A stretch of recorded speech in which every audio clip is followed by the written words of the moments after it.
إن الحمد لله نحمده ونستعينه ونستغفره ونعوذ بالله من شرور أنفسنا ومن سيئات أعمالنا. من يهد الله فلا مضل له ومن يضلله فلا هادي له. أشهد أن لا إله إلا الله وحده لا شريك له وأشهد أن محمدا عبده ورسوله. اللهم صل وسلم على نبينا محمد وعلى آله وصحبه ومن تبعهم بإحسان إلى يوم الدين. أما بعد، فيا عباد الله، أوصي نفسي بتقوى الله فقد فاز المتقون.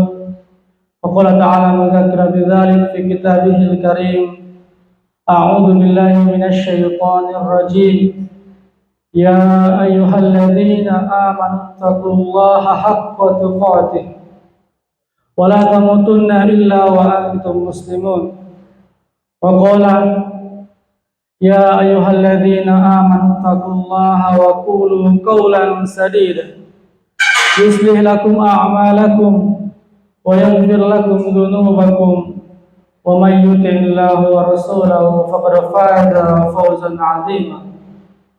وقال أيضا: يا أيها الناس اتقوا ربكم الذي خلقكم من نفس واحدة وخلق منها زوجها وبث منهما رجالا كثيرا ونساء واتقوا الله الذي تساءلون به والأرحام إن الله كان عليكم رقيبا.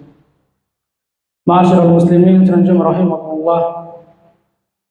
Alhamdulillah, itulah kata yang sepantasnya keluar dari lisan-lisan kita sebagai syukur kita kepada Allah Subhanahu wa taala yang telah begitu banyak mencurahkan nikmat-nikmatnya dalam kehidupan kita sehari-hari. Antara nikmat terbesar yang Ia berikan kepada kita yang kita rasakan sampai saat ini ialah nikmat iman dan Islam, yang mana dengan nikmat itulah kita masih diringankan langkah kita, masih dilembutkan hati kita, dan masih dikuatkan iman kita untuk melangkah ke masjid ini seraya melaksanakan sholat Jumat secara berjamaah. Tentunya selalu kita mohon kepada Allah Subhanahu wa taala agar Allah Subhanahu wa taala menjadikan Jumat kita kali ini menjadi Jumat terbaik dari Jumat-Jumat yang pernah kita tunaikan. Salawat serta salam tak lupa kita hadiahkan kepada baginda Nabiullah Muhammad sallallahu alaihi wasallam, kepada keluarga beliau, sahabat-sahabat beliau, dan insyaallah percikan syafaatnya sampai kepada kita yang senantiasa tetap istiqomah berjalan dalam naungan sunnah-sunnah. Ma'asyiral muslimin rahimakumullah, 11 atau 12 hari ke belakang kita baru saja merayakan Idul Fitri, hari kemenangan bagi mereka yang telah sukses menjalankan bulan Ramadan dengan maksimal mungkin. Bagi mereka yang menganggap bahwa bulan Ramadan adalah bulan yang istimewa dalam hidupnya, tentunya bagi mereka yang telah berhasil melawan hawa nafsu mereka di bulan Ramadan untuk mendapatkan predikat takwa di sisi Allah Subhanahu wa taala. Lantas semua perjuangan di bulan Ramadan, semua usaha yang dilakukan kita untuk memaksimalkan bulan Ramadan tentunya tidak lepas dari usaha kita bagaimana kita memuliakan bulan Ramadan. Idul Fitri telah kita lalui. Tentunya itu seiring dengan melepas tamu spesial dalam kehidupan kita, ialah bulan suci Ramadan. Lantas yang menjadi pertanyaannya, apa yang membekas dalam diri kita selepas Ramadan pergi. Tanda apa yang melekat pada diri kita yang membuktikan bahwa Ramadan adalah bulan yang istimewa bagi kita? Ataukah Ramadan hanya sebatas bulan yang harus menahan makan dan minum di siang hari saja? Ataukah Ramadan bagi kita hanya sebatas bulannya kuliner, bulan ngabuburit dan seterusnya? Jawabannya akan terlihat pada pribadi kita pada bulan-bulan setelahnya, dimulai dari saat ini, yakni bulan Syawal.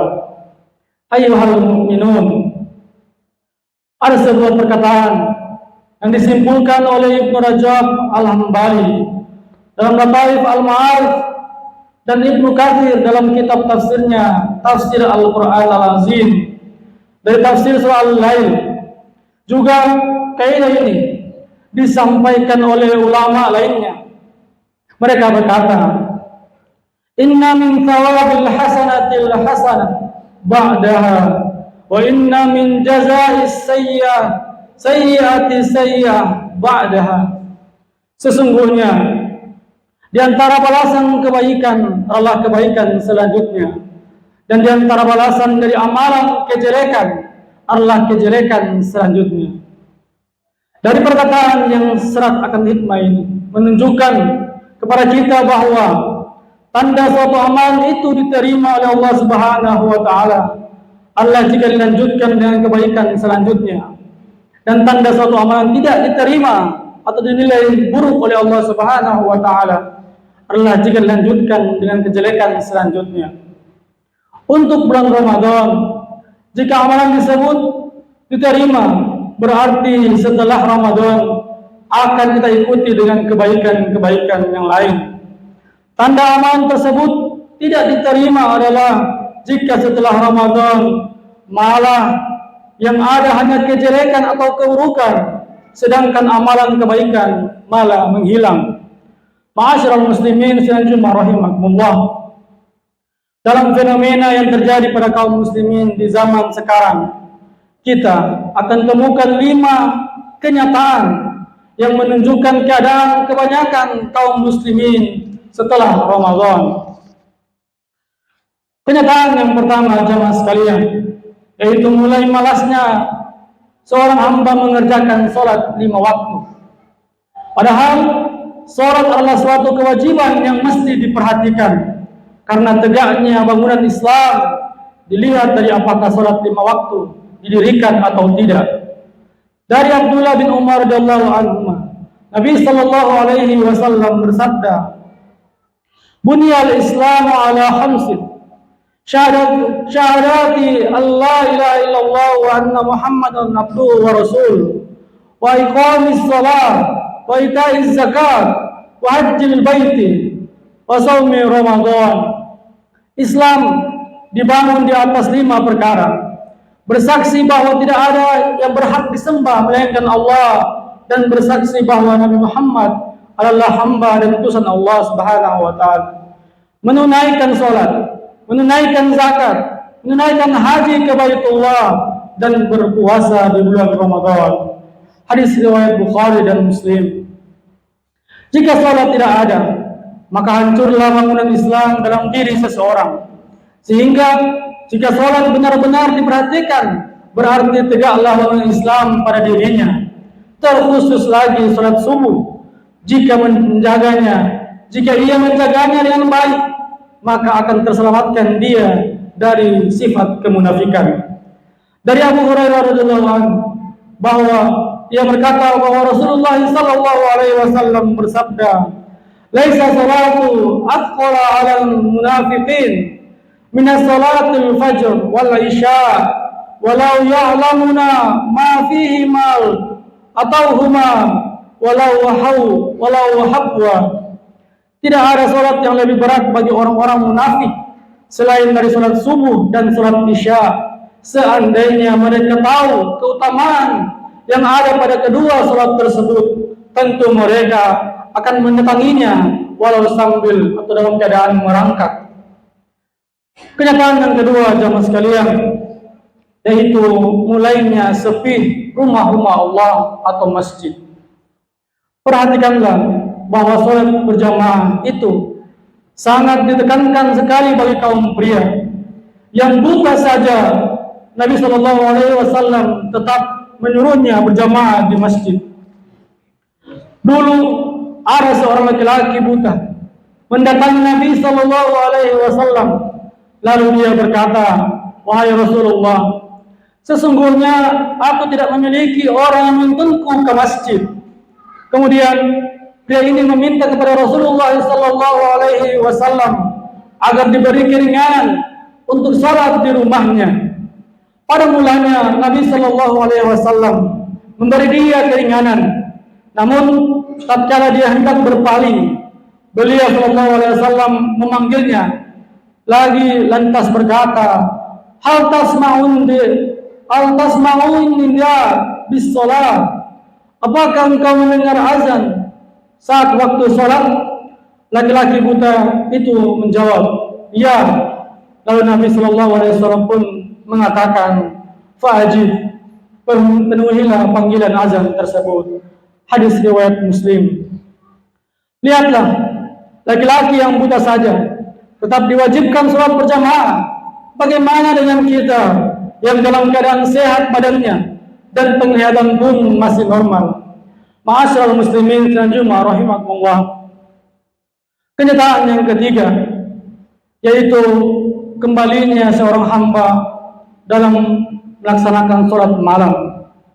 Harusnya setelah Ramadan menjadi orang yang semangat terus menjaga sholat malam atau giat melakukannya dalam sholat tahajud.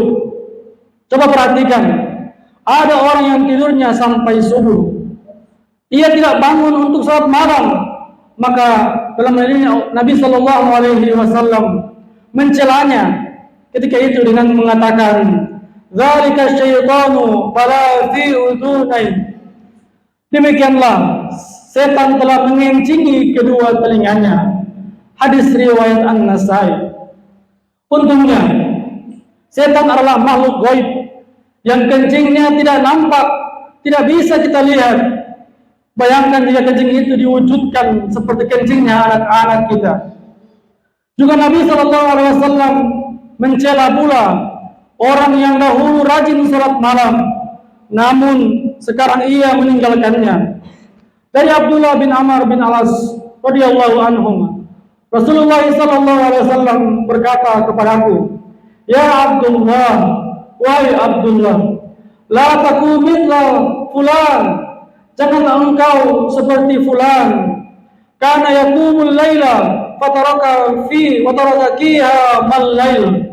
Dulu dia biasa mengerjakan salat malam, namun sekarang dia tidak mengerjakannya lagi. Hadis riwayat Bukhari. Ma'asyiral muslimin Jumat rahimakumullah. Kenyataan yang berikutnya yaitu kita sebagai umat Nabi Muhammad SAW sudah mulai meninggalkan Al-Quran, dan Al-Quran hanya menjadi pajangan rumah atau lemari-lemari kita. Sebagaimana perkataan Nabi SAW dalam Al-Quran, A'udzu billahi minasyaitonir rajim. Wa qala ar-rasulu ya rabbi inna qaumi ittakhadhu hadzal qur'ana mahjura. Wahai Tuhanku, sesungguhnya kaumku menjadikan Al-Quran ini sesuatu yang tidak diacuhkan. Quran surah Al-Furqan ayat 30. Ibnu Katsir rahimahullah menyatakan bahwa di antara makna ayat tersebut yaitu tidak mau mendengarkan Al-Quran. Ada seorang yang tidak mau meninggalkan Al-Quran. Dalam Zat Al-Masir karya Ibnu Jauzi, di antara pendapat Ibnu Abbas dan Maqatil tentang ayat tersebut bahwa kelak Al-Quran tidak lagi diperhatikan dan tidak lagi diimani oleh seorang mukmin. Waliyadu billah. Ma'asyiral muslimin Jumat rahimakumullah. Kemudian kenyataan yang terakhir ialah lisan, mata, dan pendengaran sulit lagi dijaga, serta maksiat kembali berulang selepas Ramadan. Allah Subhanahu wa taala mengatakan dalam Al-Qur'an surah Al-Isra ayat 36, A'udzu billahi minasyaitonir rajim. Inna sam'a wal basar wal fu'ala kullu ulaika kana anhu mas'ula. Sesungguhnya pendengaran, penglihatan dan hati semuanya itu akan diminta pertanggungjawaban di akhirat nanti. Quran surah Al-Isra ayat 30. Ibnu Katsir mengatakan kesemuanya akan ditanya. Lalu ditanya pula apa yang dilakukan oleh pendengaran, penglihatan dan hati tersebut. Jika semua yang dilakukan untuk bertawakal kepada Allah Subhanahu wa taala, maka selamatlah seseorang muslim. Namun jika sebaliknya dilakukan untuk atau digunakan untuk maksiat kepada Allah Subhanahu wa taala, maka ingatlah azab Allah sangat pedih. Semoga dengan 5 kenyataan yang disebutkan tadi dapat kita hindari, jangan sampai amalan baik Ramadan malah diikuti dengan maksiat setelah itu. Harusnya setiap amal ibadah diikuti dengan amal baik setelah itu. Salah seorang tabi'in yang bernama Ka'ab al-Ahbar rahimahullah pernah berkata, barang siapa yang berpuasa di bulan Ramadan dan dalam hatinya berniat untuk tidak bermaksiat setelah Ramadan, maka dia akan masuk surga tanpa dihisab. Dan barang siapa yang berpuasa di bulan Ramadan sedangkan di dalam hatinya berniat untuk kembali bermaksiat selepas Ramadan, maka seluruh puasanya tertolak atau tidak diterima oleh Allah Subhanahu wa taala. Ma'asyiral muslimin sedang Jumat rahimakumullah. Semoga kita diberi keistiqomahan serta diberi keistimewaan untuk kembali bertemu dengan bulan Ramadan berikutnya. Allahu a'lam bishawab. Barakallahu lakum fil Qur'anil 'azim wa nafa'ani wa iyyakum bima fihi min al-ayati wa dzikril hakim. Aqulu qawli hadza wa astaghfirullah lakum wa lisa'il muslimina min kulli dhanbi fastaghfiruhu innahu huwal ghafurur rahim. Alhamdulillah wa kafa. Assalatu wassalamu ala Rasulillahil Mustafa wa ala alihi wa sahbihi wa man wafa. Amma ba'd. Fa ya ibadallah, usi nafsi bi taqwallahi faqad fazal muttaqun. Faqala ta'ala ya ayyuhalladzina amanu taqullaha haqqa tuqatih wa la tamutunna illa wa antum muslimun. Wa qala inna Allaha wa malaikatahu yusalluna 'alan nabi ya ayyuhalladzina amanu sallu 'alaihi wa sallimu taslima.